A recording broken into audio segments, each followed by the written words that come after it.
देख रहे हैं गुड मॉर्निंग टीवी और मैं हूं आपके साथ रितु सिंह। सतना के चित्रकूट में बीते 2.5 साल पहले हुए 6 वर्षीय जुड़वा भाइयों के अपहरण और हत्या के मामले में माननीय न्यायालय ने 5 आरोपियों को सजा सुना दी है। इस मामले में पुलिस ने 6 लोगों को आरोपी बनाया था, जिसमें से एक ने सेंट्रल जेल सतना में फांसी लगाकर आत्महत्या कर ली थी। 886 दिनों से विचाराधीन मामले में जहां सप्तम न्यायाधीश प्रदीप कुशवाहा की अदालत में यह बहुचर्चित मामले पर आरोपियों को आजीवन कारावास का फैसला सुनाया है, वहीं पीड़ित पक्ष अदालत से फांसी की उम्मीद की थी।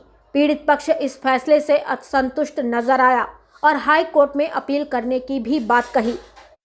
राम की तपोभूमि चित्रकूट में 12 फरवरी 2019 को एक ऐसा हत्याकांड हुआ था जिसने पूरे प्रदेश को हिलाकर रख दिया था। तेल कारोबारी ब्रजेश रावत के 6 साल के मासूम जुड़वा बेटों प्रियांश और श्रेयांश का दिन दहाड़े स्कूल परिसर में स्कूल बस से कट्टे की नोक पर अपहरण कर लिया गया था। 1 करोड़ की फिरौती मांगी गई थी और 20 लाख रुपए देने के बाद भी आरोपियों ने इन दोनों मासूमों को मौत के घाट उतार कर यमुना नदी के अघौसी घाट में पत्थर बांधकर फेंक दिया था। इस जघन्य अपराध के 6 आरोपी चिन्हित किए गए थे। एक आरोपी ने जेल के अंदर ही पूर्व में खुद को फांसी लगा ली थी, वहीं 5 आरोपियों पर कोर्ट सुनवाई कर रही थी।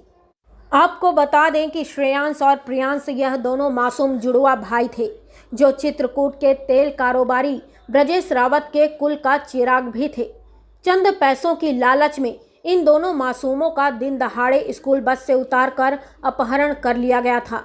पीड़ित परिवार से आरोपियों ने 1 करोड़ की फिरौती की मांग की थी। परिवार ने प्रारंभिक 20 लाख रुपए दे दिए थे, लेकिन इसके बावजूद इसके हत्यारों ने दोनों जुड़वा भाइयों को मौत के घाट उतार दिया। यही नहीं, लाश को पत्थर से बांधकर यमुना नदी में फेंक दिया। माननीय न्यायालय ने आज 26 जुलाई को मामले पर फैसला सुनाते हुए घटना के 5 आरोपियों को दोषी करार देते हुए उम्र कैद की सजा सुनाई है। यह सजा अलग अलग मिलेगी। फैसले में आरोपी पद्मकांत शुक्ला, राजू द्विवेदी और लकी तोमर को अदालत ने धारा 302 और धारा 364A 328 के तहत दोहरे आजीवन कारावास की सजा सुनाई है। वहीं विक्रम और अपूर्व यादव को 120B और 364A 328 के तहत उम्र कैद की सजा मुकर्रर की है।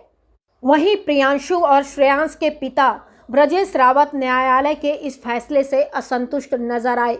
उन्होंने कहा कि हमने न्यायालय से इस जघन्य अपराध के आरोपियों के खिलाफ फांसी की सजा की उम्मीद लगाई थी, जो पूरी नहीं हो सकी। उन्होंने यह भी कहा कि मौत की सजा के लिए हमारी लड़ाई जारी रहेगी और हम उच्चतम न्यायालय हाई कोर्ट में अपील करेंगे। वहीं इस मामले में केस की पैरवी करने वाले वकील भी असंतुष्ट नजर आए और हाई कोर्ट की शरण में जाने की बात की।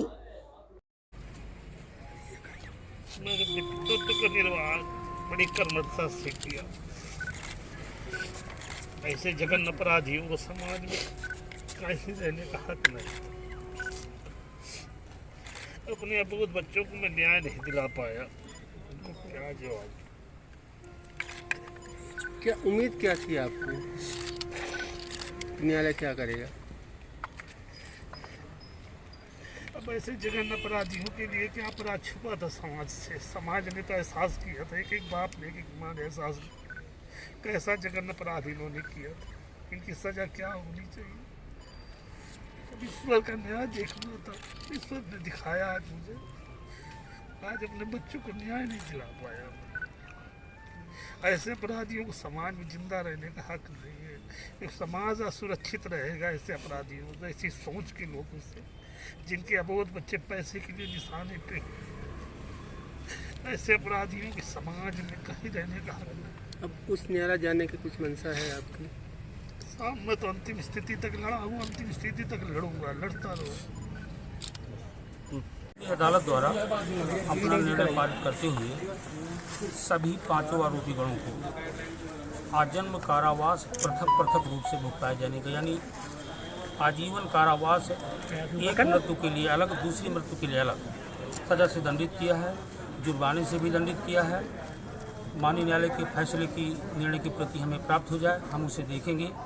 मैं फरियादी ब्रजेश रावत का वकील हूँ और इसके बाद देखने के बाद माननीय उच्च न्यायालय में अपील करेंगे। कोर्ट ने क्या कहा है इस पूरे फैसले में? एक सज़ा आजीवन पूरी होने के बाद दूसरी सज़ा प्रारंभ होगी, ऐसा निर्णय दिया गया। पांचों अभियुक्तों को दोषी करार दिया गया है। हम इस सज़ा से, इस आदेश और निर्णय से हम संतुष्ट नहीं है। इसकी अपील माननीय उच्च न्यायालय में करेंगे। चूँकि यह केस कोई विटनेस के आधार पर नहीं था, सर्कमस्टांशियल एविडेंस कलेक्ट किया था और ऐसी विटनेस लाई गई थी जो कि फैब्रिकेटेड की जा सकती है, गुंजाइश है फैब्रिकेशन की। हम इस निर्णय से कतई संतुष्ट नहीं है। इसकी अपील माननीय उच्च न्यायालय में। कैसी फैब्रिकेटेड कहते हैं? कैसा फैब्रिकेटेड है? जैसे जो डॉक्यूमेंट्स कलेक्ट किए गए, जो इन मटेरियल डॉक्यूमेंट्स कागजात जो तैयार किया गया, जो नक्शा बनाया गया, जो रिकवरी की गई, उनके सारे रिश्तेदार मेमोरेंडम और जब्ती के गवाह बना करके उनको प्लांट करके उनसे गवाही दिलाई गई। इन सब चीज़ों से हम लोग संतुष्ट नहीं है। पूरा बचाव जो है इसमें माननीय उच्च न्यायालय के समक्ष सारी बातों को रखेगा और न्याय अवश्य मिलेगा। ऐसा नहीं है कि न्याय नहीं मिलेगा। निर्णय जो है हम संतुष्ट नहीं है, क्योंकि न्यायालय के निर्णय पर हम कोई आक्षेप नहीं कर रहे हैं, परंतु न्यायालय का निर्णय संतोषजनक नहीं है। क्या लगता है? आपने फांसी की मेरा मांग? सुरेंद्र कुमार पांडे नाम है। फांसी की सजा तो रेयर से रेयरेस्ट केसों में या दोयम सजा से, जब डबल सजा आजीवन कारावास ही होती है तो फांसी की सजा से बड़ी सजा, फांसी तो मुक्त हो जाता है आदमी फांसी देने के बाद। लेकिन ये तो बहुत बड़ी सजा दे दिया है। इसके बावजूद भी हम इस आर्डर से संतुष्ट। इस खबर में फिलहाल इतना ही। आगे की खबरों के लिए बने रहिए गुड मॉर्निंग टीवी के साथ। गुड मॉर्निंग टीवी को यूट्यूब पर सब्सक्राइब करें और बेल आइकन जरूर दबाएं। नमस्कार।